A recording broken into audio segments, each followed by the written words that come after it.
Kanthimathi.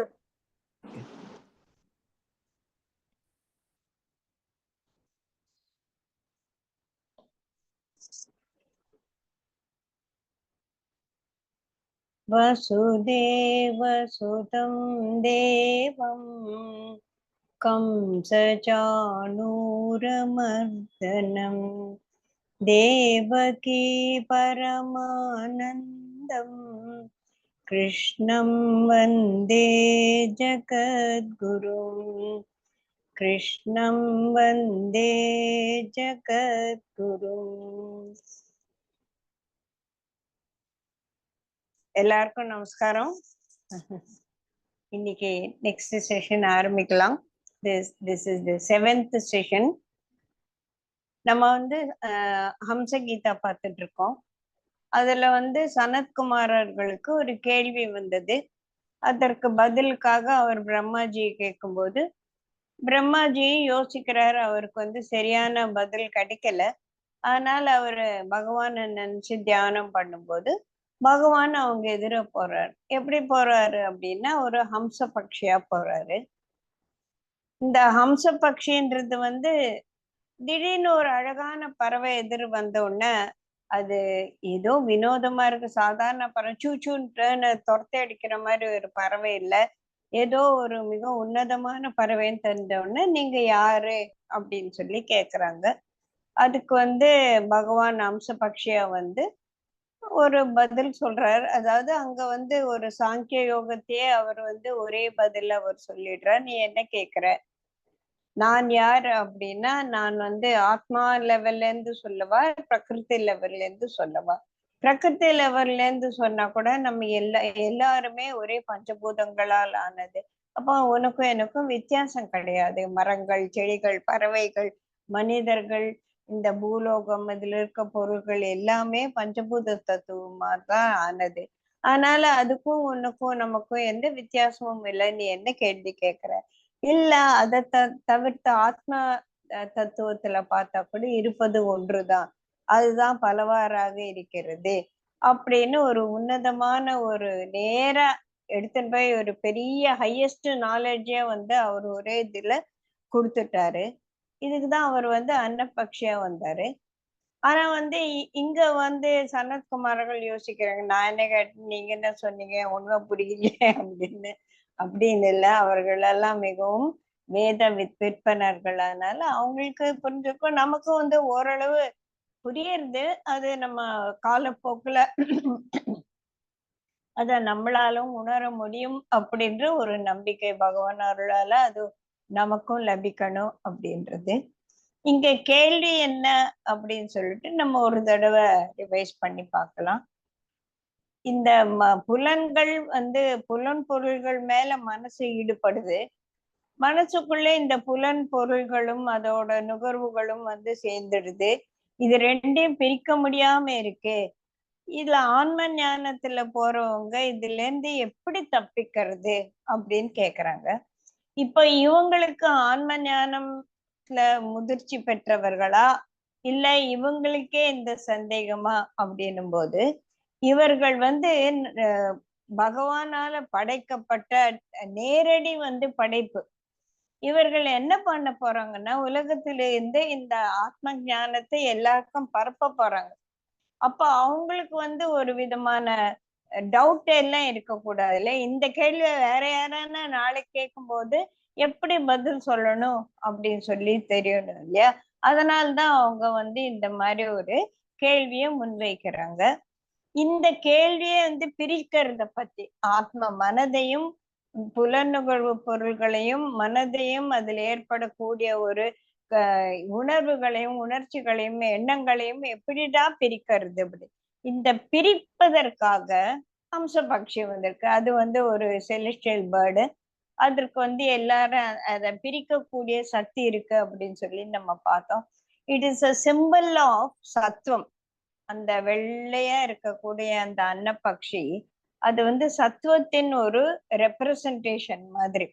It is a simple of discrimination. சரஸ்வதியோட ஒரு வாகனம் அப்படின்னு சொல்லுவாங்க. சரஸ்வதி ஞானத்துக்கே அதிபதி. இல்லையா? சோ இந்த பக்ஷி சரஸ்வதியோட வாகனம் அப்படின்னு சொல்றதை விட இது விவேகம் நிறைந்த ஒரு ஆத்மா. இதுக்கு வந்து பிரிச்சு விவேகத்தோட சொல்லக்கூடிய ஒரு சக்தி இருக்கிறது. அதனால்தான் பகவான் வந்து அம்சபக்ஷியா வர்றார். பகவானோட ஒவ்வொரு அவதாரமும் பார்க்கும்போது அது என்ன பர்பஸோ அந்த மாதிரி ஒரு அனிமல்லோ ஏதோ ஒரு மாதிரி வருவார். மற்ற அவதாரம் அது வந்து சமுத்திரத்துல டிராவல் பண்ண வேண்டிய மச்சமா தான் பிறக்க முடியும் இல்லையா? கூர்மா அவதாரம் பார்த்தானா அந்த மேருமலையை தாங்கக்கூடிய ஒரு ஹார்டு ஷெல் இருக்கக்கூடிய ஒரு ஆமையா வர்றாரு. அந்த மாதிரி நரசிம்ம அவதாரம் ஒவ்வொரு பூமியை வந்து அகழ்ந்து எடுக்கிறதுக்கு பன்றியா போறாரு. சோ அந்த அதன் இது ஒரு விஷயம் என்னன்னா எந்த விதமான ஒரு மிருகத்திற்கும் எந்த விதமான ஒரு பிறப்பிலையும் ஒரு கீழ்மை சிறுமை கிடையாது அப்படின்றதுக்காக தான் பகவான் எல்லா விதமான ஒரு அனிமலோட இதுலயும் வந்திருக்காரு. இங்க வந்து ஒரு பறவையா வந்திருக்காரு, அம்சபக்ஷியா வந்திருக்காரு. முதல்ல நீங்க யாருன்னு கேள்வி கேட்டு முடிச்சப்பறமா இப்போ பகவான் வந்து மறந்து போல அவர் என்ன கேள்வி கேட்டாங்கன்னு அவங்களுக்கு ஞாபகம் இருக்கு. இப்போ சனத்குமாரர்களை பார்த்து அவர் அட்ரஸ் பண்ற 25வது ஸ்லோகம். அதுல தமிழ்ல சொல்லணும் அப்படின்னா, பிள்ளைகளே, மனதில் புகும் பொருள்களும் பொருள்களை ஆக்ரஷிக்கும் மனமும் இரண்டும் ஜீவனின் பிரதிபலிப்பு தான். அவை எல்லாம் என் தன்மை தான். இதுதான் வந்து அந்த ஸ்லோகத்துல சொல்லி இருக்க கூட ஒரு விஷயம்.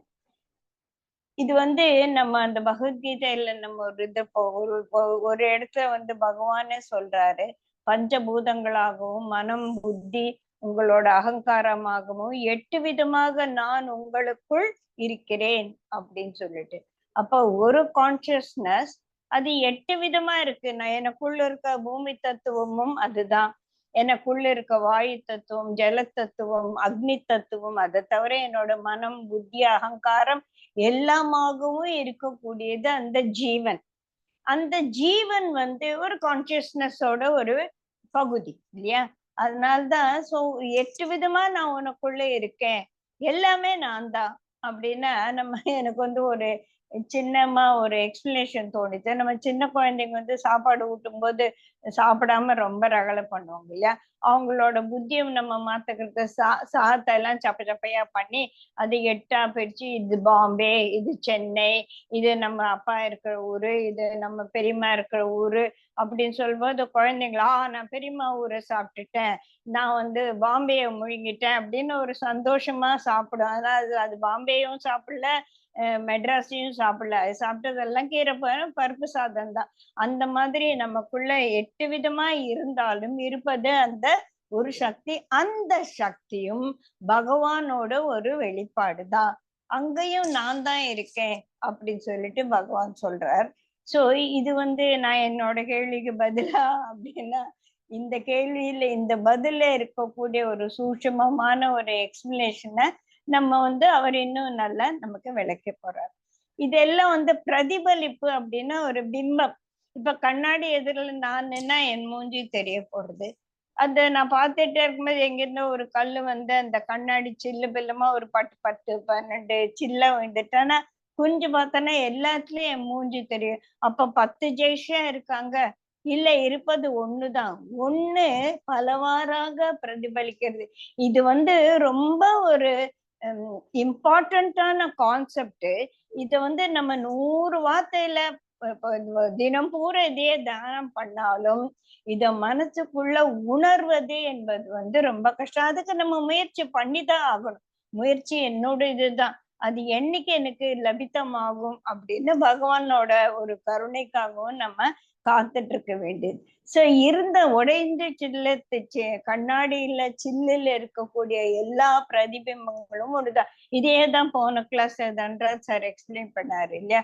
அந்த தண்ணியில வந்து ஒரு குளம் குட்டை நிறைய அதுக்குள்ள ஒரு பாகம் பிரிவு இருந்தாலும் தெரியறது ஒரே ஒரு சந்திரன் தான். இங்க ஒரு சந்திரன் அங்க ஒரு சந்திரன் கிடையாது.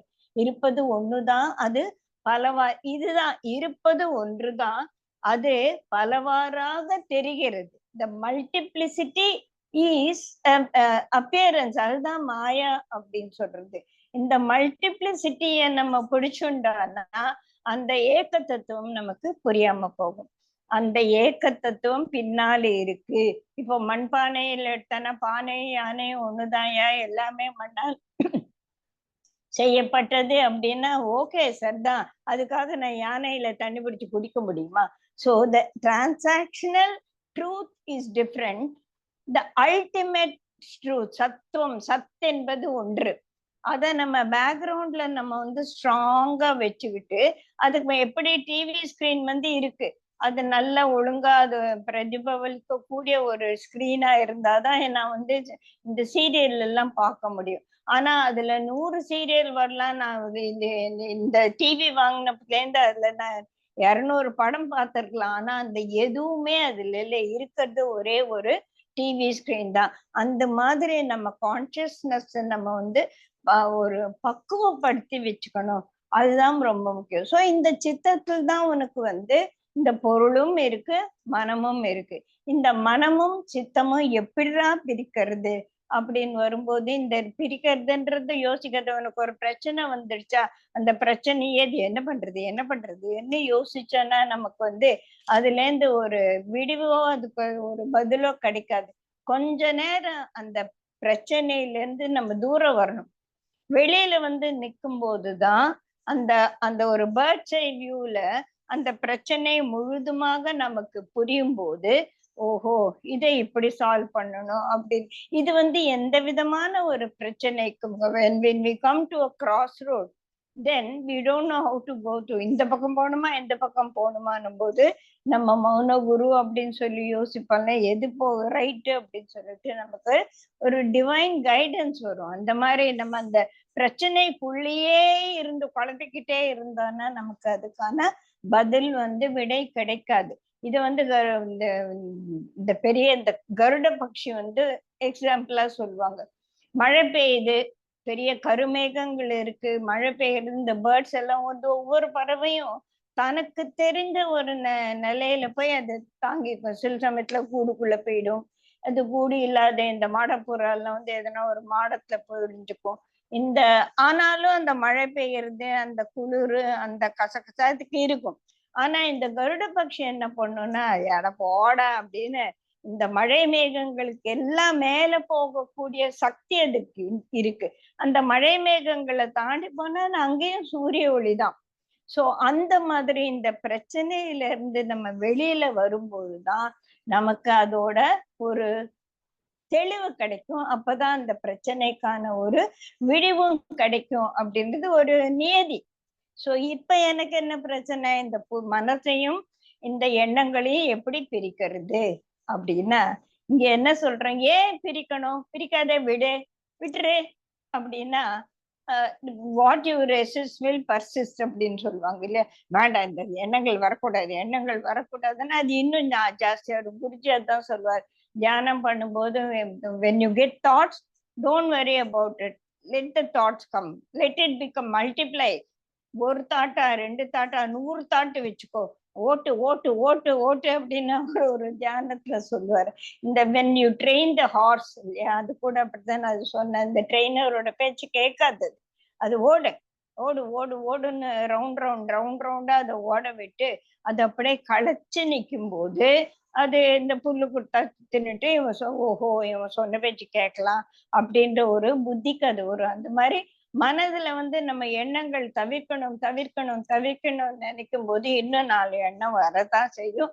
அப்ப என்ன ஆகும், நமக்கு டயர்டா போயிடு. என்னடா இது இவ்வளவு நேரம் 20 நிமிஷம் நான் தியானம் பண்ணணும்னு உட்கார்ந்த, அந்த 20 நிமிஷம் இந்த மாதிரி சண்டை போட்டே சரியா போச்சு, சி இன்னைக்கு தியானமும் வரல அப்படின்னு. அதுக்கப்புறமா ஐயோ இன்னைக்கு இப்ப தியானமும் பண்ணல, மனசு ஒருமுகப்படுத்தவும் என்னால முடியல அப்படின்ட்டு ஒரு கசப்பான எண்ணம் தான் நம்ம மனசுக்குள்ள வரும். என்ன சொல்றாங்க இங்க, இந்த பிரிக்காத பிரிக்காத 2 தூக்கி போட்டுரு, மனசும் வேண்டாம் எண்ணமும் வேணாம், விட்டுரு, அது அங்க கிடக்கட்டும் ஒரு குப்பை. குருஜி அடிக்கடி சொல்வார், டோன்ட் அனலைஸ் யுவர் டஸ்ட்பின். டஸ்ட்பின்ல என்னென்னவோ இருக்கு, அது இன்னைக்கு குப்பையா நேத்து குப்பையான்னு அனலைஸ் பண்ண, அது குப்பை தூக்கி போடு அப்படின்னு சொல்லிட்டு ஒரே ஒரு எண்ணம். அதுக்கு இங்க வந்து ஒரு ரொம்ப பெஸ்ட் எக்ஸாம்பிள் எனக்கு கிடைச்சது. I just got it from this thing. நம்ம வந்து இப்ப நான் லண்டனுக்கு என் பொண்ணை பார்க்க போறேன். சரி, அவளுக்கு புளிக்காய்ச்சல் ரொம்ப பிடிக்கும்னு சொல்லிட்டு ஒரு பெரிய பாட்டில் நிறைய புளிக்காய்ச்சல் பண்ணி அதை வந்து பெட்டியில துணிகளோட நான் நல்லா தான் பேக் பண்றேன். அது ஃப்ளைட் பெட்டியை தூக்கி அந்த பக்கம் இந்த பக்கம் போடுவாங்க இல்லையா. நான் ஊருக்கு போய் சுபா இந்த புளிக்காய்ச்சல் திறந்து பார்த்தேன்னா புளிக்காய்ச்சல் பாட்டில் உடஞ்சு போயிட்டு. அது உடஞ்சாலும் பரவாயில்ல, என்னோட பட்டு புடவை என்னோட ட்ரெஸ் எல்லாமே புலிக்காய்ச்சல்ல ஊறி போய் கிடக்கு. இப்போ அந்த ட்ரெஸ்ஸும் எனக்கு பிரயோஜனம் இல்ல. அந்த புலிக்காய்ச்சல் புழிஞ்சு எடுக்க முடியுமா? அந்த புலிக்காய்ச்சலும் எனக்கு பிரயோஜனம் இல்ல. அந்த என்னோட ட்ரெஸ் எல்லாமும் ஸ்பாயில் ஆயிடுச்சு. என்ன பண்ண முடியும்? அப்படியே தூக்கி குப்பத்தட்டப்பட வேண்டியதுதான். இதுல இருந்து கொஞ்சம் புளி காய்ச்சல் இதெல்லாம் சரிப்படாது. எல்லாத்தையும் தூக்கி போட்டுட்டு நம்ம வேற வேலையை பார்க்க வேண்டியதுதான். சரி, போச்சு, புலிக்காய்ச்சல் போச்சு, ட்ரெஸ்ஸும் போச்சு, பட்டுப்புடையும் போச்சு, எல்லாமே போச்சு, அவ்வளவுதான். ஓகே, ரைட், வாட் நெக்ஸ்ட் அப்படின்னு சொல்லிட்டு நம்ம மீதி வேலையை பார்க்க வேண்டியதுதான். இது மாதிரி இந்த மனசுல இருக்கக்கூடிய ஆசாபாசங்கள் வரத்தான் செய்யுது. அதுதான் வந்து சம்சாரம் அப்படிங்குது. இந்த இடத்துல நம்ம என்ன பண்ண, இந்த கருட பட்சி மாதிரி மேல போயிட்டு ஏன் இதே இப்படி வருது, இந்த மனம்னா என்ன, இதுல இருக்க எண்ணங்கள் என்ன அப்படின்னு பகவான் சொன்னதை நம்ம ஞாபகப்படுத்திக்கிட்டோம்னா இதெல்லாமே ஒரு கண்ணாடியில வந்த பிம்பங்கள் மாதிரி என்னில் ஒட்டாது அப்படின்னு சொல்லிட்டு நமக்கு ஒரு தெளிவு வரணும் அப்படின்னு இந்த ஸ்லோகத்தை சொன்னாரு. அடுத்த ஸ்லோகம் 26வது ஸ்லோகத்துல என்ன சொல்றார் அப்படின்னா, மனம் சதா இடைவிடாது எண்ணங்களின் ஓட்டத்திலேயே இருப்பதால் பொருட்களிலிருந்து விடுபடுவது இல்லை. இது எப்படி பண்றது, என்ன பண்றது? இதுக்கு ஒரே வழி, திஸ் இஸ் ஹவ் குருஜி சொல்ற மாதிரி, this is how it is, you cannot change it. இந்த பிரகிருத்தின் அப்படின்னு சொல்லும் போது இதுல நமக்கு பஞ்சேந்திர ஞானேந்திரியங்கள் கர்மேந்திரியங்கள் இருக்கு இல்லையா, அதோட இந்த ஞானேந்திரியங்களால இந்த எல்லா விஷயங்களும் சத்தம், அது ஓசை, உருவம், ருசி, வாசனை எல்லாம் வந்து என்ன வந்து உள்ள போகுது. ஓட்டைக்குள்ள ஒரு பிரச்சனையும் இல்லாம, எப்படி ஒரு புகை ஒரு ஓட்டையில இருந்து வெளியில வருமோ அந்த மாதிரி விதவுட் எனி புஷிங் ஃபோர்ஸ் இல்லாம அது வந்து உள்ள போயிடுது. காது இருக்கு, பாட்டு கேட்டோம்னா இது உள்ள பாட்டு போன உடனே இது நல்ல பாட்டு, இவன் பாடினா எனக்கு பிடிக்கவே பிடிக்காது, இதே பாட்டு அவன் நல்லா பாடியிருப்பான். ஸோ 100 எண்ணங்கள் வந்து இந்த மாதிரி பாட்டுக்கு மட்டும் இல்லை, வாசனை. நான் பாட்டு தியானம் பண்ணிட்டு இருக்கேன், பக்கத்து வீட்டுல ஏதோ குருமா பண்றாங்க, குருமா வாசனை வந்துருச்சு. சரி, எஸ் குருமா, அது குருமா வாசனை அப்படின்னு வி ஷுட் கண்டினியூ. அதை விட்டுட்டு ஐயோ நானும் குருமா பண்ணி ரொம்ப நாளைச்சு நேற்று பண்ணணும்னு நினைச்சேன், இது ரொம்ப அப்படின்னு அந்த குருமாவோட வாழை பிடிச்சுன்னு ஓடுவோம், இந்த கேட்ட பாட்டோட வாழை பிடிச்சுன்னு ஓடும். இதுதான் பிரச்சனை. அந்த குருமா எனக்கு பிரச்சனை இல்லை, குருமா எங்கேயோ அவங்க வீட்டு அடுப்புல போயிச்சுன்னு இருக்கு, குருமாக்கும் எனக்கும் எந்த சம்பந்தமும் இல்லை. அந்த வாசனை, இந்த வாசனை குருமாவோட வாசனை அப்படின்னு சொல்லிட்டு என் மனசுல வந்து பதிவுகள் இருக்கு. சோ மனசில் இருக்க பதிவுகள்லாம் மனசை வந்து பாடாப்படுத்துது. இந்த பதிவுகள் என்ன பண்றது, ரப்பர் போட்டு அடிக்கணுமா? முடியாது. அது இருக்கட்டும் ஒரு பக்கம், அது நான் அல்ல, அது உண்மை அல்ல, அது சாஸ்வதம் அல்ல. இப்ப குலாப்ஜான் வாசனை வந்தா இந்த குர்மா வாசனை போயிட்டு குலாப்ஜான் வாசனை வரப்போகுது. சோ எப்படி கண்ணாடியில பிம்பங்கள் மாறி மாறி மாறி வருமோ அது போல. அப்ப இந்த கண்ணாடியில பிம்பமே வராம என்னமா பண்றது? இப்ப கண்ணாடியும் எனக்கு புரியுது, நிறைய நாம பார்த்தா போறதுதான், என் மூஞ்சி தெரியுது, நீ வந்தா உன் மூஞ்சி தெரியுது, யாருமே வரலன்னு இந்த செவுத்து அட்லீஸ்ட் அதை ரிஃப்ளெக்ட் பண்ணிட்டு தான் இருக்கு இல்லையா? சோ அதே மாதிரி இந்த மனசுல இந்த தான் எண்ணம் வேண்டாம், அந்த எண்ணம் வேண்டாம், ஏதோ ஒரு எண்ணம் இல்லாத நிலை வரணும்னா கண்ணாடியில பிம்பமே தெரியக்கூடாதுன்னு என்ன பண்ணும், கண்ணாடி மேல அந்த வெளிச்சமே இல்லாத இருட்டு ரூம்ல வச்சுக்கலாம். அப்ப அந்த கண்ணாடியில பிரதிபலிப்பதற்கு ஒரு வெளிச்சம் வேணும். இங்க நம்ம என்ன பண்ணணும், don't give energy to the thought. அந்த தாட்டை வெடிச்சுன்னு அதுக்கு ஒரு எனர்ஜியை கொடுத்து போக, ஒண்ணு விட்டா ஒண்ணு போயிட்டே தான் இருக்கு. இதுக்கு வந்து அஸ் பீயிங் கெமிஸ்ட்ரி டீச்சர் எனக்கு வந்து ஒரு எக்ஸாம்பிள் தோணுச்சு. இப்ப எலக்ட்ராலிசிஸ் அப்படின்னு சொல்லுவோம். இந்த ஒரு பாசிட்டிவ் அயான் வந்து நெகட்டிவ் எலக்ட்ரோட பார்த்து போகும். அது தனியா இருக்கா ஒரு ஸ்பேஸ்ல சைன் போறதுக்கு? இல்ல, இது வந்து ஒரு அதோட சொல்யூஷன் என்ற அதோட ஒரு இடத்துல இருக்கு. அதுல வந்து இந்த பாசிட்டிவ் அப்படின்றத சுத்தி அந்த ஒரு சொல்யூஷன்ங்கிறது அதோட சால்வெண்ட்ங்கிறோட ஆப்போசிட் போல்ஸ் வந்து அதை மூடிட்டு இருக்கு. ஸோ அட்ராக்ட் பண்ண உடனே அதுல இருந்து அது பிச்சுன்னு வரும்போது உடனே இன்னொரு அட்மாஸ்பியர், ஒரு அட்மாஸ்பியர்ல இருந்து அது வெளியில வந்து முடிக்கிறதுக்குள்ள இன்னொரு அட்மாஸ்பியர். அந்த மாதிரி நமக்கு ஒரு தாட்ல இருந்து நம்ம படத்து தொலைஞ்சது இன்னொரு தாட். ஸோ இதுக்கெல்லாம் என்ன பண்றதுன்னா இது எல்லாத்தையும் தூக்கி போட்டுட்டு I am not this. Thought வருது, குருஜி சொல்ற மாதிரி தாட்ஸ் வருது, வரட்டும், நீ உன் வேலையை பாரு, அந்த மாதிரி இருக்கிறது தான் வந்து ரொம்ப முக்கியமானது அப்படின்னு சொல்லி சொல்றாங்க. சோ மனச ஆகாசத்தை போல வச்சுக்கணும். ஆகாசத்துல மழை மேகம் வரும், ஒரு வெயில் வரும், நிலா வரும், சூரியன் வரும், எல்லாமே வரும், குப்பை வரும், ஒரு புயல் வரும், எல்லாமே வரும். ஆனா ஆகாசம் எதையாலையும் பாதிக்கப்படாம இருக்கிறது போல என்னோட கான்சியஸ்னஸ்ல எண்ணங்கள் வரட்டும், எது வேணா வரட்டும், நான் அதுவல்ல அப்படின்ற அந்த ஏக்க தத்துவம் வந்து முதல்ல நமக்கு ஸ்ட்ராங்கா இருக்கும்போது okay, let the thoughts come, let the thoughts come. Thoughts are all waste. அதெல்லாம் பிரயோஜனம் இல்லாதது, குப்பை தொட்டியில போட்ட குப்பை மாதிரி. அதை நான் வந்து யோசிக்க வேண்டாம். Let as much as possible I should try to come back, come back, come back அப்படின்னு என்னாலே வர வேண்டியது. அதுதான் ரொம்ப. இதுக்கு இன்னும் அந்த பகவான் விட்டபாடு இல்லை, நமக்கு இன்னும் நிறைய விஷயங்களை சொல்லித்தரார். 27வது ஸ்லோகம். நம்ம மனசுல வந்து நம்ம எப்பவுமே விழிப்பு நிலை, கனவு நிலை, ஆழ்ந்த உறக்க நிலை அப்படின்னு சொல்லிட்டு 3 நிலைகள், ஒரு 4வது நிலையே இருக்குன்னு சொல்லி நம்ம பார்த்திருக்கோம். இதை வந்து நம்ம மாண்டூக்கிய உபநிஷத்துல நிறையவே அலசி ஆராய்ஞ்சு புரிஞ்சுட்டு இருக்கோம் இல்லைங்களா? எஸ், புரிஞ்சுட்டு இருக்கு. சோ இந்த விழிப்பு நிலை, கனவு நிலை, ஆழ்தூக்க நிலை என்பதெல்லாம் என்ன? இதெல்லாம் different modifications of my own consciousness. நான் முயற்சிட்டு இருக்கும்போது I am a waking state, I am in waking state. நான் தூங்கும்போது கனவு கண்டுட்டு இருக்கேன், ஆனா ஆழ்ந்த தூக்கத்துல நான் ஆழ்ந்த தூக்கத்துல இருக்கேன்றது முயற்சிபுறமா தான் தெரியுது இல்லைங்களா? So there are a person who is awake, a person who is dreaming, a person who is sleeping deep sleep. இந்த 3 எது நானு? இந்த 3மே நான் தானா? இல்ல 3மே நான் இல்லையா? இந்த 3வதையும் தாண்டி ஒரு 4வது இருக்கா அப்படின்னு யோசிக்கும் போது தூங்குனவன் தான் கனவு காண்றான், தூங்குனவன் தான் முழிச்சுக்கிறான், தூங்கி கனவு கண்டவன் தான் ஆழ் தூக்கத்துக்கும் போறான்.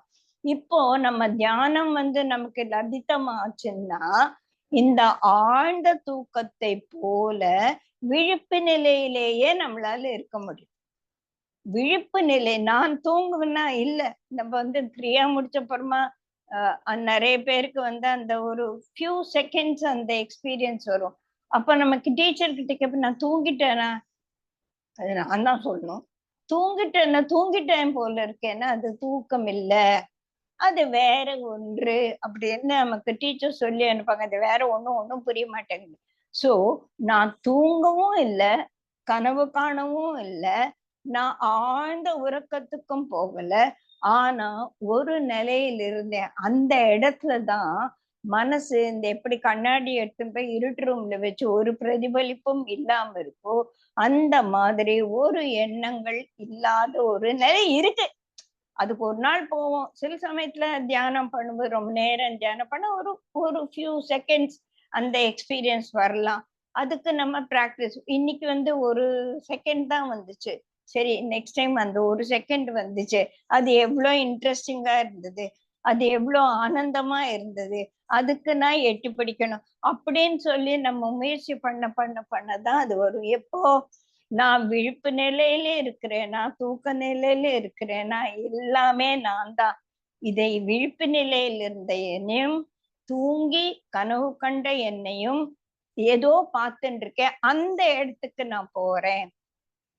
புரியுதுங்களா?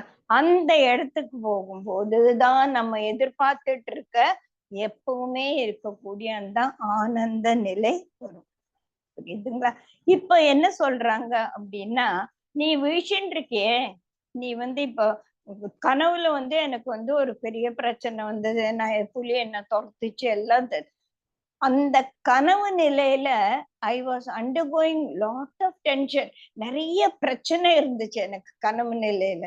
எந்த பிரச்சனையில நான் எப்படி சால்வ் பண்ண போறேன்? கனவு பிரச்சனையில கனவுல தானே சால்வ் பண்ணோம். எனக்கு கனவுல அதை தீர்க்கறதுக்கு வழியே இல்லை. டபால்னு முயற்சிக்கிற பிரச்சனை எல்லாம் காணாம போயிடுச்சு. புரியுதுங்களா? கனவு நிலையில இருக்கக்கூடிய பிரச்சனைகள் விழிப்பு நிலைக்கு வந்த உடனே அது போயிடுச்சு. இப்போ விழிப்பு நிலையில எனக்கு சம்சாரம் என்பது ஒரு பெரிய பிரச்சனையாக இருக்கு.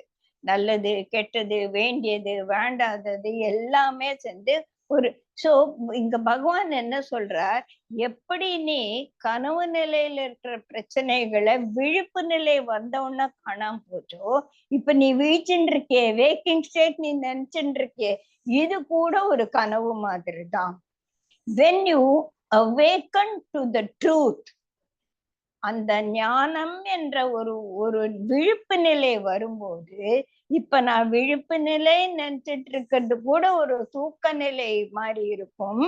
எப்படி கனவு நிலையில் இருக்கக்கூடிய பிரச்சனைகள் விழிப்பு நிலையில காணாம போச்சோ, அந்த மாதிரி இந்த ஞானத்தை நோக்கி நான் என்னோட கான்சியஸ்னஸ திறந்து வச்சுட்டு வீழ்ச்சுண்டு அவேக்கன்னா நான் இருக்கும்போது, இந்த விழிப்பு நிலையில் இருக்கக்கூடிய பிரச்சனைகளும் பிரச்சனைகளே இல்லாம போயிடும்டா அப்படின்னு சொல்றாங்க. அப்ப என்ன பண்ணணும்? நம்ம இந்த ஞானத்தை நோக்கி பிரயாணம் செய்யணும். சரிங்களா? இப்ப 27வது ஸ்லோகம் பார்த்தோம். இந்த விழிப்பு நிலையில இந்த ரஜோகுணம் ஜாஸ்தியா இருக்கும். கனவு நிலையில என்ன மாதிரி கனவு வருதுன்னு பொறுத்து அது ரஜோகுணமா இல்ல சத்துவகுணமா அப்படின்னு. ஆழ்ந்த தூக்கத்துல அத தமசிக்குன்னு நம்ம சொல்ல முடியாது. அதுதான் சத்துவம். சோ அது சத்துவகுணமா இல்ல அதையும் தாண்டி பியூர் சத்துவம் பார்த்தோம் இல்லையா நம்ம, தமஸ் ரஜ சத்துவம் சத்துவத்துல இருந்து பியூர் சத்துவம் அப்படின்னு பார்த்தோம் இல்லையா, அந்த மாதிரி ரஜோகுணத்துல இருந்து தமோ குணத்துல இருந்து சத்துவ குணத்துக்கு போயிட்டு அந்த 4வது நிலையான ஆழ்நிலையில ஆத்ம ஞானத்துல போகும்போது அது சுத்த சத்துவம் அப்படின்னு சொல்லிட்டு நமக்கு தெரியும். சொல்லியிருக்காங்க இதெல்லாம் நமக்கு. இதெல்லாம் நம்ம இருக்கு.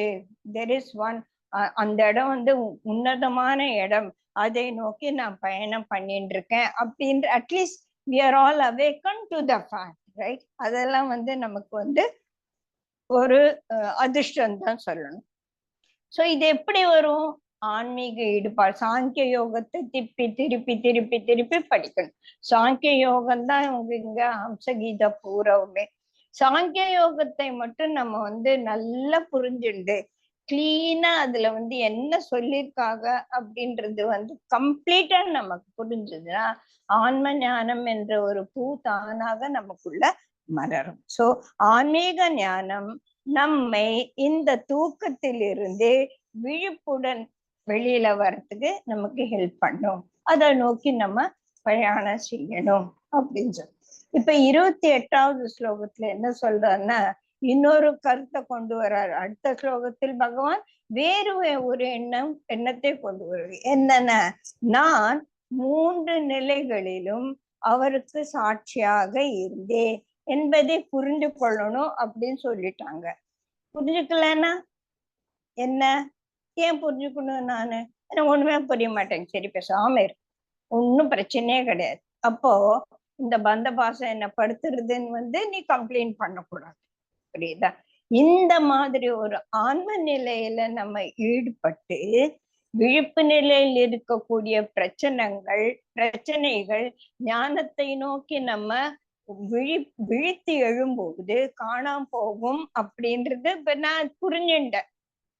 இத முயற்சி பண்ணலன்னா, இத நான் எனக்குள்ள வரப்படுத்திக்கலன்னா வாழ்க்கையில் இருக்கக்கூடிய பந்த பாசங்கள் என்னை படுத்ததான் செய்யும் அப்படின்னு அடுத்த 28வது ஸ்லோகம் பந்த பாசத்திலிருந்து விடுபட மனதை அதிலிருந்து விடுவித்து பிச்சுட்டேன் அதுல இருந்து. அது எங்கன்னா ஒட்ட வைக்கணும்ல. எண்ணில், அதாவது பகவானிடத்தில் உறுதியாக நிலைத்திருக்க செய்ய வேண்டும். பந்த பாசத்துல இருந்து புடுங்கணும். இப்ப இந்த பந்த பாசத்துல இருந்து எப்படி புடுங்கிறது? இந்த உடம்பு, நானு, மனசு, புத்தி, அகங்காரம், இதெல்லாம் நான் நினைச்சுட்டு இருக்கேன். நான் எது நான் இல்லையோ அத நான் நினைச்சிட்டு நான், எனது, ஐ, மீ, மைன் அப்படின்னு சொல்லுவோம்ல, இதெல்லாம் நான் கெட்டியா பிடிச்சுட்டு இருக்கேன். இதுக்கு எனக்கு ஒரு வினோதமான ஆனா ரொம்ப யூஸ்ஃபுல் எக்ஸாம்பிள் தெரிஞ்சது. அதை கொஞ்சம் பார்த்துட்டு அப்புறம் மேல போலாம்.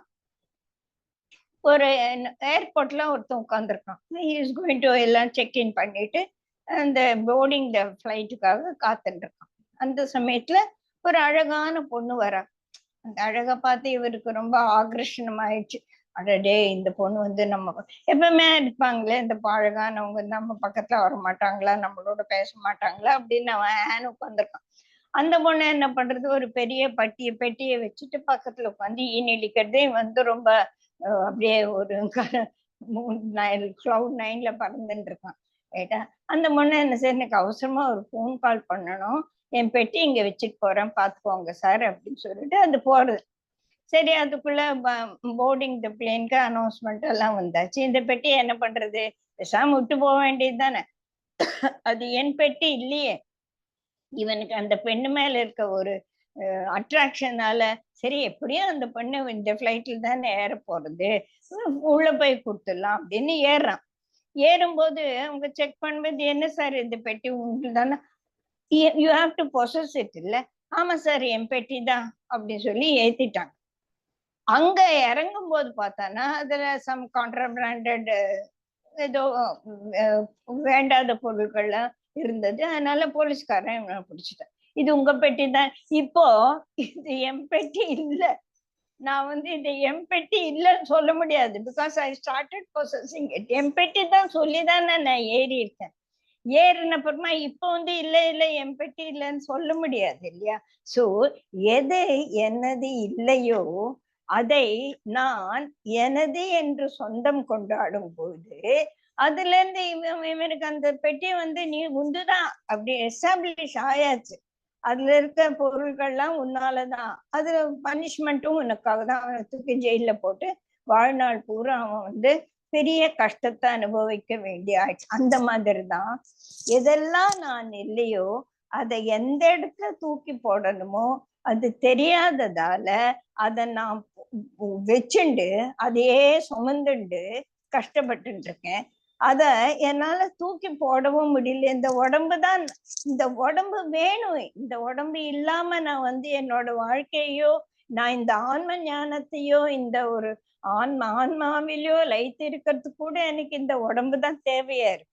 So I need this for the transactional purpose. இதை நான் உபயோகப்படுத்திக்கணும். நான் முதலே இன்னொரு இதுல வீடியோல சொல்லியிருக்கேன். நான் ஹோட்டலுக்கு போறோம். ஹோட்டல் போயிட்டு ஒரு பெரிய லக்ஸூரியஸ் ரூம் என் பொண்ணு புக் பண்ணி கொடுத்துருக்கா. சூப்பர். அங்க நல்ல நல்ல வாசனையான ஷாம்பு எல்லாம் இருக்கு, பாடி வாஷ் எல்லாம் இருக்கு, பெட் எல்லாம் சூப்பரா இருக்கு. I just enjoy it like anything. வரும்போது நான் என்ன பெட்டி எடுத்துன்னு போனோனோ அதை தான் எடுத்துன்னு வர முடியும். அங்க இருக்கிற தலைகாணி துப்பட்டி எல்லாம் ரொம்ப நல்லா இருக்கு, நான் சுருட்டி நான் வர முடியும். That is I can enjoy it. For the transactional purpose I need my mind. எனக்கு இந்த புத்தி வேணும். இந்த நான் என்ற ஒண்ணு இல்லைன்னா என்னால ஒரு வேலையும் செய்ய முடியாது. இந்த உடம்புல இருந்துட்டு தான் நான் இதெல்லாம் செய்யணும். அது மட்டும்தான். அதுக்கும் மேல don't try to give more importance for all these things. இதுதான் பந்த பாசத்துக்கு. எனது எது இல்லையோ அதையெல்லாம் நான் எனது எனது அப்படின்னு சொல்லிட்டு சொந்தம் கொண்டாடுறதுனால அது என்னைக்கு எனக்கு பெரிய பாதரேஷனா இருக்கோ அன்னைக்கு அதை என்னால தூக்கி போட முடியாது. இந்த ஆளு அந்த இந்த பெட்டியை எடுத்துன்னு போயிட்டு எந்துன்னு சொல்லிட்டு எஸ்டாப்ளிஷ் பண்ணிட்டான். அந்த மாதிரி இந்த உடம்பு தான் நான் அப்படின்னு சொல்லிட்டு நம்ம கம்ப்ளீட்டா எஸ்டாப்ளிஷ்டா இருக்கும். அது இந்த ஆன்ம ஞானத்துல வரமாட்டேங்குது. பிகாஸ் இது இந்த ஜென்மத்துல ஜெயஸ்ரீயா நான் பிறந்தப்பல இருந்து எனக்கு வந்த ஒரு பற்றுதல் இல்ல. ஜென்ம ஜென்மமா நான் குருவியா காக்காவா அனிமலா எந்த இதுல இருந்த நான் எனது நான் எனது நான் எனது இந்த நான் இதான் நானு அப்படின்னு லாட் ஆஃப் ஜென்மால வந்து அது என்னோட ஸ்ட்ராங் இம்ப்ரெஷன் ஆயிடுச்சு. It is very difficult. So எந்த ஒரு ஜென்மத்தில் நம்ம இப்படி திரும்பி பார்த்து ஆன்ம ஞானத்துக்கு வருவோமோ அப்பத்துல இருந்து இந்த விடுபடக்கூடிய ஒரு ப்ராசஸ் ஆரம்பிக்கிறது. இப்ப நமக்கு எல்லாமே இப்ப நம்ம 8 பேர் 10 பேர் இருக்கோம்னா ஒவ்வொருத்தரும் ஒவ்வொரு நிலையில விடுபடணும் அப்படின்னு சொல்லிட்டு ஆரம்பிச்சிட்டோம். கொஞ்சம் கொஞ்சமா விடுபட்டு வந்திருக்கிறோம். நம்மள ஒருத்தர் வந்து ஜாஸ்தியா விடுபட்டிருக்கலாம், நம்ம 90% விடுபட்டிருக்கலாம், ஒருத்தர் 80%. ஏதோ ஒரு ஜென்மத்துல நம்ம இந்த 100% விடுதலை ஆகும் போதுதான் நமக்கு முக்தி. இந்த 100% விடுதலை எப்ப ஆகும் தெரியாது. ஆனா ஒவ்வொரு ஜென்மத்தையும் என்னைக்கு நம்ம இப்படி திரும்பி பார்த்து நம்ம விடுதலை அடையணும் அப்படின்ற ஒரு எண்ணம் வந்துருச்சோ அப்பத்துல இருந்து இந்த முயற்சி வந்து நடந்துட்டே இந்த ப்ராசஸ் இஸ் ஹேப்பனிங். இந்த ப்ராசஸ் வந்து நடக்கிறதுக்கு ஒரு கன்ஜீனியல் சுச்சுவேஷனா நம்ம வாழ்க்கையை நம்ம அமைச்சுக்கிறது தான் இங்க ரொம்ப ரொம்ப முக்கியமான விஷயம் அப்படின்னு சொல்றோம். 29வது ஸ்லோகத்திலயும் இதே தான் நம்ம சொல்லியிருக்காங்க. பந்த பாசம் எல்லாம் நான் என்னும் அகங்காரத்தினால் எழுகிறது, மிகவும் ஆபத்தானது என்று அறியும் ஞானி. இப்ப நிறைய பேர் வந்து ஞானிகள் எல்லாம் இதுல இருந்து விடுபட்டுட்டாங்க. எப்படி விடுபட்டாங்க? அவங்களால மட்டும் எப்படி முடிஞ்சது? அவங்களுக்கு இந்த if I start possessing all this, என்னோட அதான் ஏர்போர்ட்ல அனௌன்ஸ் பண்றாங்களே எது ஒண்ணுது இல்லையோ ஒரு பெட்டி தனியா இருந்தா அதை தொடவே தொடாதான் சொல்லியிருக்காங்கல்ல. அது என்னது இல்ல அப்ப ஏன் நம்ம நான் எடுத்துன்னு போனேன். அந்த ஞானம் ஞானிகளுக்கு இருக்கு. ஐயோ இந்த பெட்டியை நான் ஒத்துக்கணுமா, அது உள்ள என்ன இருக்கு எது இருக்குன்னு தெரியாது, அதை எடுத்துன்னு போய் எதுக்கு பிரச்சனை, அது எப்படியோ தலையிட்டு அவன் விட்டு போனாலும் அது அவளோட தலையெழுத்து அப்படின்னு இந்த பந்த பாசம் எல்லாம் நான் என்ன அகங்காரத்தினால் எழுந்தது. இது வந்து ரொம்ப ஆபத்தானது. No no no, I will not get caught into this அப்படின்னு குருஜி சொல்ற மாதிரி இது ரொம்ப ஆபத்தானது, இதுல எல்லாம் மாட்டிக்கவே கூடாது அப்படின்ற அறிவு அந்த ஞானிக்கு இருக்கு. எப்படி வந்துச்சு அவனுக்கு? அவனோட பிராக்டிசிங் விவேகம் அண்ட் வைராகியம். இதுல இருந்து அதை பிராக்டிஸ் பண்ணி விவேகம் விவேகம் விவேகம்னா discrimination, right wrong right wrong right wrong. அதே சமயத்துல இது இல்ல என்னால முடியவே முடியாது, அங்கதான் வந்து அந்த வைராகியன்றது வரணும். வைராகியம்ன்றது டிஸ்பேஷன். டிஸ்பேஷன் என்னன்னா எது என்னடா அதுன்னு எதுலயுமே வந்து ஒரு இன்வால்மெண்ட் இல்லாம இருக்கிறது டிஸ்பேஷன் இல்ல, அது சோம்பேறித்தனம். டிஸ்பேஷன்னா எது என்னது எனக்கு வேணும், ராக தேசத்தால எனக்கு இது வேணும் அப்படின்னு நான் நினைக்கும் போது அது எனது அல்ல, அது எனக்கானது அல்ல. அப்ப அது எனக்கானது அல்ல, என்னது அல்ல, அதை அதற்கு பின்னால ஓடுது இந்த மனசு, அதை என்னால கட்டுப்படுத்தி இழுத்து வைக்க முடியும். அட போடா நடா பெருசா அப்படின்னு. without that I am happy. I don't need that for me. I need not possess it. I liked it, I wanted it, but it's not coming to me. That's okay. இதுதான் இந்த மாதிரி மனதை வந்து எதுல எல்லாம் போய் மாட்டிக்குதோ அதுல இருந்தாந்து விடுதலை பண்ணி விடுதலை பண்ணி விடுதலை பண்ணி எடுத்துட்டு வந்து நான் என் மனசை என்கிட்டயே வச்சுக்கிறது தான் வைராக்கியம். எதன் பின்னாலையும் ஓடாம வச்சுக்கிறது தான் வைராக்கியம். இந்த வைராக்கியத்தை பிராக்டிஸ் பண்ணி பண்ணி அந்த விவேகத்தால இந்த ஞானிகளுக்கு நோய் எனது அல்லாததை எனது நானு சொந்தம் கொண்டாட மாட்டேன் அப்படின்னு அவங்க உறுதியா இருக்கிறதுனால இந்த சம்சார சக்கரத்துல மாட்டிக்காம அவங்க வந்து they are able to get out of it very soon. So அவங்களுக்கு வந்து இந்த உடம்பு, இந்த மனது, இதுல இருக்கிற ஒரு இம்ப்ரெஷன்ஸ் எல்லாமே பிரகிருதி தத்துவம். அது வந்து அச்சித் ஸ்வரூபம். அது வந்து சித் ஸ்வரூபம் இல்ல. இதுக்குள்ள இந்த அச்சித் ஸ்வரூபத்துக்குள்ள இருக்கக்கூடிய சித் ஸ்வரூபம் என்னோட ஆத்மாதான். அங்க என்ன இருக்கு, அந்த ஒரு அங்குச மாத்திரம் இருக்கிற கூட ஒரு இதுல வந்து நம்ம பகவான் இருக்காரு அப்படின்னா, பகவான் திருண்ட பெயர் எப்படி வேணா நம்ம வச்சுக்கலாம். அங்க ஒரு பகவான் இருக்காருங்கிறது, that is the source of energy. That is where I am என்றது வந்து வைப்ரேட் ஆயின்னு இருக்கு. அங்கதான் என்னோட energy. That energy, that is the sat. அந்த சத்ஸ்வரூபம் தான் இந்த அச்சித் ஸ்வரூபத்துக்கு ஒரு இருப்பை கொடுக்குது. அந்த சத்ஸ்வரூபம் தான் உண்மையே தவிர இந்த அச்சித் ஸ்வரூபம் உண்மை அல்ல. But I need all these things. Transactional பர்பஸுக்காக எனக்கு இந்த உடம்பு வேணாம், புத்தி வேணாம் அப்படின்னு பரதேச திரும்ப திரியணும்னு யாருமே சொல்லல. இதை நான் பார்த்துக்கணும். இது நான் கோயில்னு சொல்லியிருக்கேன் இல்லையா? இந்த கோயிலை நான் சுத்தமா வச்சாதான் உள்ள இருக்கிற பகவான் சந்தோஷமா இருப்பார். So I need to maintain my body. I need to keep my body in a balanced level. I need to use my discriminating capacity for proper purpose. These are all though achit. இந்த சித் ஸ்வரூபத்தை இந்த குள்ளையே வச்சிட்டு இருக்கிறதுக்கு this case is necessary. இந்த ஒரு டப்பா அவசியமா இருக்கு அப்படின்ட்டு, இந்த டப்பான்ற ஒரு விஷயம் மட்டும்தான், இந்த பாக்ஸ்குள்ள இதெல்லாம் இருக்குன்றது, அந்த அளவுக்கு தான் நம்ம அதுக்கு இம்பார்ட்டன்ஸ் கொடுக்கணுமே ஒழிய அதுக்கு மேல அதுக்கு ஒரு இம்பார்ட்டன்ஸ் கொடுத்து அதுக்காக ஓடும் போதுதான் இந்த மனசும் பொருள்களும் எண்ணங்களும் வந்து ஒரு பெரிய இடியாப்ப சிக்கல் மாதிரி மாட்டிண்டு அதுல இருந்து நம்மளால வெளியிலேயே வராம இருக்கக்கூடிய ஒரு பிரச்சனைகள் எல்லாம் உண்டாகுது. எப்படிதான் இவங்களால இந்த ஞானிகளுக்கு வந்தது அப்படின்னா, அவங்க என்ன சொல்றாங்கன்னு ரெண்டு வழி.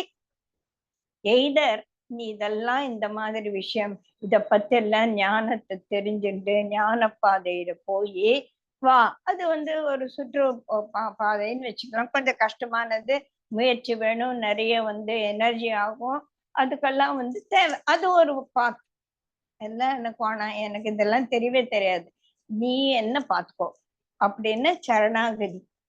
புரியுதா? இப்ப குழந்தை வந்து விளையாட வெளியில போகும், அந்த பக்கத்து வீட்டுக்காரன் திட்டுறான், எதிர்த்த வீட்டு பையன் வந்து என்னோட பாலை பிடிங்கிட்டான்னு வெளியில போய் விளையாட ஆரம்பிச்ச உடனே 100 பிரச்சனைகள் வருது. ஒவ்வொரு தடையும் அழுதுட்டு அம்மா கிட்ட வர, நீ ஏன்டா அங்க போற, பேசாம வீட்டுக்குள்ளே விளையாட வேண்டியது தானே அப்படின்னா, விளையாட்டே இல்லையே, வீட்டுக்குள்ள உட்காந்து நான் என்ன விளையாடுறது, எனக்கு விளையாடு வேணாம், ஒண்ணு வேணாம், நான் உங்ககிட்டயே பத்திரமா இருக்கேன், எனக்கு இந்த விளையாட்டெல்லாம் வேண்டாம் அப்படின்னு கம்ப்ளீட்டா சரண்டர் ஆகி பகவானே அப்படின்னு இருக்குது ஒரு வழி.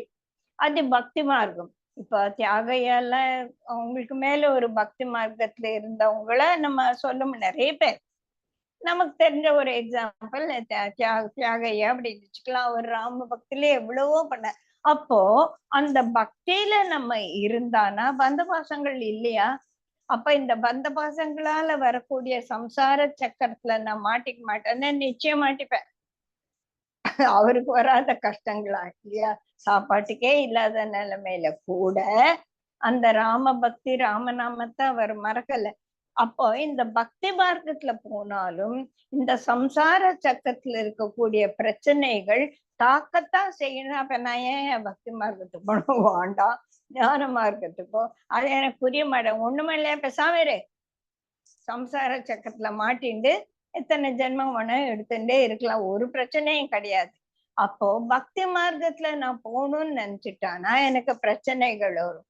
அங்க என்ன நமக்கு சொல்றாங்கன்னா, அவருக்கு என்ன பிரச்சனை வந்தாலும் தியாக இருக்கு அந்த ராமநாமத்தை சொல்லிட்டானா அதெல்லாம் பிரச்சனையாவே தெரியல. பிகாஸ் மை மைண்ட், எனக்கு வந்து எண்ணங்கள் எல்லாம் வர ஒரே ஒரு எண்ணம் தான் அங்க உட்கார்ந்து இருக்கு, வேற எண்ணத்துக்கெல்லாம் அங்க இடமே இல்லை. இந்த பொருள்களோ மனதோ அதெல்லாம் உள்ள நுழையத்துக்கு no, my mind is full with ராமநாமம். அப்போ அந்த ஒரு பக்தியானதே நம்மளை வேற விதமா காப்பாத்தும். எப்படி காப்பாத்தும் அப்படின்னா, உனக்கு பிரச்சனையே கிடையாது. நீ சாப்பாட்டுக்கு இல்ல, பிரச்சனை இல்ல. படுக்கிறதுக்கு இடம் இல்ல, பிரச்சனை இல்ல. எனக்கு நல்ல துணிமணி இல்ல, பிரச்சனை இல்ல. என்னால கார் வாங்க முடியல, என்னால வீடு வாங்க முடியல, no problem. Why? Because I am so safe and secure in my Ramanam. இந்த ஒரு அது அபரிமிதமான ஒரு பக்தி நிலை. இப்ப நானே தியாகைய மாதிரியும் இல்ல, ரமண மகர்ஷி மாதிரி ஒரு பெரிய ஞானியும் இல்ல, நடுவாந்தரத்துல மாட்டின்னு இருக்கேன். எனக்கு என்னடா வழி அப்படின்னா, இந்த உலகத்துல இருக்கக்கூடிய பிரச்சனைகளை புரிஞ்சுக்கோ, இந்த வாழ்க்கை தத்துவத்தை புரிஞ்சுக்கோ அப்படின்னு சொல்லிட்டு 30வது ஸ்லோகம். அதுக்கு என்ன, இருப்பது ஒன்றுதான், அத முதல்ல தெரிஞ்சுக்கோ. புரியுதா? அத உணரணும். One who has the pluralistic vision. இப்ப நான் என்ன பண்றேன்னா, இந்த எனக்கு நான் என்றது ஒண்ணு, I am a limitless self அப்படின்றத புரிஞ்சுக்காம, I am encasing myself in a limited thing. Jayashree என்பது இவ்வளவுதான். இது தவிர மத்ததெல்லாம் ஜெயஸ்ரீ இல்ல. இந்த வீடு ஜெயஸ்ரீ வீடு, மத்ததெல்லாம் எந்த இல்ல. சோ இங்க நான் ஒண்ணு, என்ன தவிர இருக்கிறது ஒண்ணு. இது அல்ப புத்தி அப்படின்னு சொல்ல, லிமிட்டட் நாலேஜ். இந்த லிமிட்டட் நாலேஜ்னால என்ன ஆறுது அப்படின்னா, மற்றதெல்லாம் வேற அப்படின்ற ஒரு பேத புத்தி வந்துருச்சு. நான் and this, then the other thing அது பின்னால ஓடுறேன். ராகத்வேஷத்தால சிலது பின்னால ஓடுறேன், சிலதை பார்த்து பயந்துன்னு ஓடுறேன். ஏன்னா அதெல்லாம் நான் இல்லை, என்ன தவிர. எனக்கு நான் என்பது ஒரு limited thing, that is the அல்ப புத்தி, limited knowledge, and every thing else is not me. அது ஒரு பேத புத்தி. இந்த அல்ப புத்தியால இந்த பேதம் வர்றதால, வித்தியாசங்கள் வர்றதால உலகம் இப்படிதான். எல்லாமே ஒன்றுன்னா நான் ஒத்துக்க மாட்டேன். டேபிளும் சேரும் ஒண்ணா, நாயும் குதிரையும் ஒண்ணா அப்படின்னு இந்த பேதங்களை நம்ம பார்க்க ஆரம்பிச்சோம்னா, அந்த ஒன்று என்பது நமக்கு புரியாமலே போயிடும். சோ இந்த ஒன்று என்பது இருப்பது ஒன்றுதான் அப்படின்னு எனக்கு புரியணும்னா, நாயும் குதிரையும் ஒண்ணு இல்லதான்ப்பா. Right, I understand. பட் நாய்க்குள்ள இருக்கக்கூடிய ஆத்மாவும், குதிரைக்குள்ள இருக்கக்கூடிய ஆத்மாவும், எனக்குள்ள இருக்க ஆத்மாவும் எல்லாம் இவரோட ஒரு வெளிப்பாடு.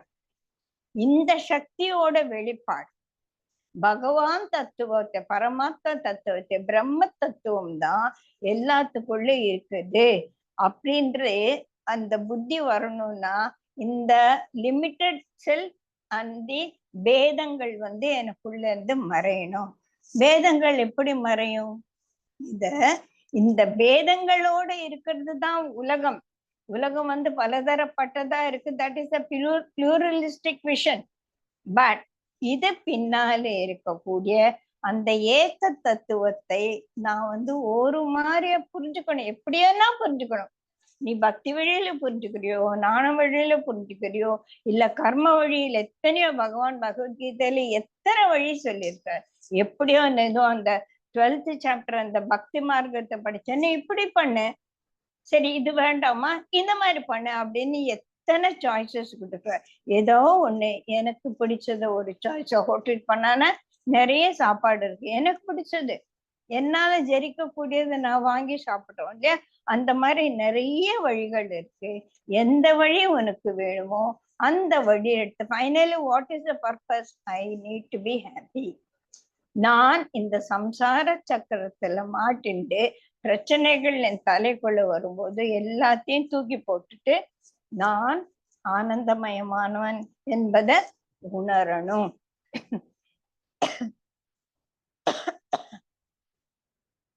இந்த நான் என்பது when we say I, referring just to this body and the personality, நான் போதே இந்த பாடியும் இந்த பர்சனாலிட்டியும் அப்படின்னு சொல்லும் போது இந்த பாடியும் இந்த பர்சனாலிட்டியும் இந்த குணங்கள் நிறைந்த ஒரு இதுவும் டைம் அண்ட் ஸ்பேஸ் அப்படின்ற ஒரு பெரிய இதுல இருக்கக்கூடிய ஒரு விஷயம். அவ்வளவுதான். It is I am just existing in a certain time and space. இப்ப 5000 வருஷத்துக்கு முன்னால கூட நான் வேற ஒரு டைம் அண்ட் ஸ்பேஸ்ல இருந்திருக்கலாம். திருப்பியும் ஒரு 100 வருஷம் கழிச்சு வேற டைம் அண்ட் ஸ்பேஸ்ல நான் வரலாம். சோ இந்த 5000 வருஷமும் இப்பவும் வரக்கூடியது ஒரு தத்துவம் தான். அதுதான் இந்த பிளூரலிஸ்டிக் வேர்ல்ட்ல பலவற்றையும் பார்த்து பலதாக கற்பனை பண்ணிட்டு பலவிதமான பிரச்சனைகளுக்கு நம்ம ஆட்படுறோம். இதுல இருந்து நம்ம constant knowledge about the oneness, constant knowledge about my Krishna, கம்ப்ளீட்டா நம்ம அதுக்குள்ள ஆழ்ந்து போக போக போக அந்த ஆத்ம ஞானத்தை நம்ம எப்படியோ புரிஞ்சுக்கிதான் வேணும். புரிஞ்சுண்டா பிரச்சனை இல்லை, புரிஞ்சுக்காட்டா பிரச்சனை இல்லை. இத பத்தி பகவான் இன்னும் என்னென்ன எப்படியெல்லாம் எக்ஸ்பிளைன் பண்றாருங்கிறது அடுத்த ஸ்லோகம். இன்னும் நம்ம 30 ஸ்லோகம் முடிச்சுட்டோம். இருக்கிறதே 42 ஸ்லோகம் தான். இன்னும் இருக்கிறத ஒரு கிளாஸ்லயோ இல்ல ஒரு 2 கிளாஸ்லயோ ஜெய் குருதேவ். நம்ம இப்ப படிச்சதை இன்னைக்கு என்ன சொன்னோம் அப்படின்றத கொஞ்சம் நீங்க திருப்பி திருப்பி மனசுக்குள்ள வச்சுக்கணும். நிறைய எனக்கு புரிஞ்சதா அப்படின்னா எனக்கு புரிஞ்ச மாதிரி இருக்கு. மேபி என்னை விட இன்னொரு எங்க அக்காவுக்கு கொஞ்சம் ஜாஸ்தியா புரிஞ்சிருக்கலாம், இன்னொருத்தருக்கு இன்னும் கொஞ்சம். ஒவ்வொருத்தருக்கும் ஒவ்வொரு நிலையில அந்த புரிதல் என்பது நிச்சயமா ஏற்பட்டிருக்கு. அதை நம்ம இன்னும் கொஞ்சம் எக்ஸ்பேண்ட் பண்ணோம். ஓகே, ஜெய் குருதேவ்.